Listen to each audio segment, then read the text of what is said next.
Inihahandog ng Totoo Ba TV ang isang lalaki na nagpakain sa sawa.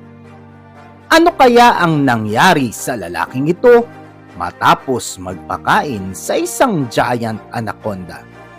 Ano kaya ang pakiramdam kapag nilulukan ito? Totoo ba ito? Tara na at sabay-sabay nating alamin ang kwento ng isang lalaki na nagpakain sa isang malaking sawa. Maraming tao ang talaga namang sobrang natatakot kapag nakakakita ng ahas dahil sa taglay nitong kamandag na maaaring makapatay kapag natuklaw ka nito. Paano pa kaya kung buhay kang lulunukin nito? Noong December 14 sa isang episode ng Discovery Channel ay may isang lalaki na ang pangalan ay Paul Rosalie, isang naturalist, ang naisipan na magpakain sa isang giant anaconda para sa isang eksperimento. Ang anaconda ay isang uri ng python na kadalasang matatagpuan sa Amazon jungle. Ang paghahanap niya sa giant anaconda ay hindi naging madali sa lugar na ito dahil sa maraming uri ng delikadong hayop ang naninirahan dito. Ngunit nang makita na niya ang ahas na hinahanap niya, ay talaga namang nagulat siya dahil sa laki nito.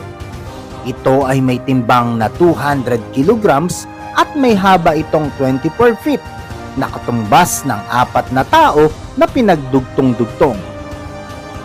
Si Paul ay gumamit ng dugo ng baboy para maakit niya ang ahas upang siya ay kainin ito.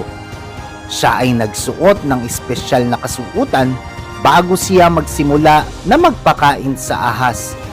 Ang espesyal na kasuotan na ito ay may oxygen na kung sakaling lunukin na siya ng ahas ay makakahinga pa rin siya sa loob nito. Ang espesyal na kasuotan na ito ay ginawa ng mga engineer at ng mga tao na nag-aaral tungkol sa ahas.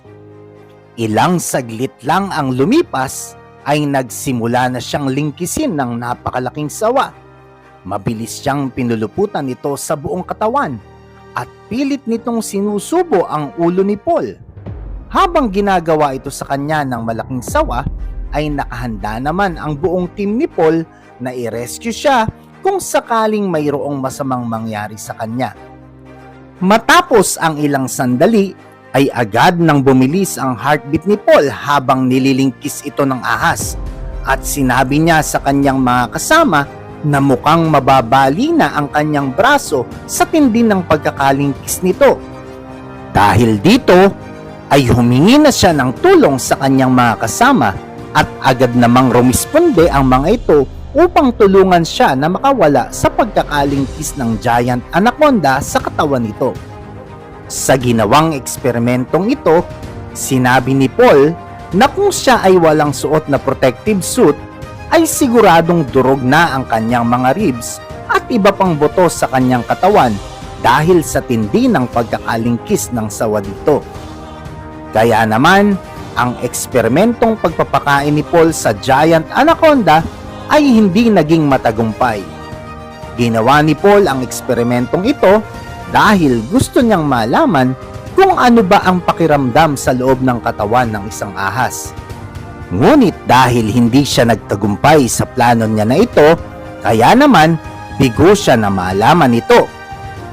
Ikaw, gugustuhin mo rin ba na magpalunok o magpakain ng buhay sa isang anaconda para sa isang eksperimento? Please comment down below.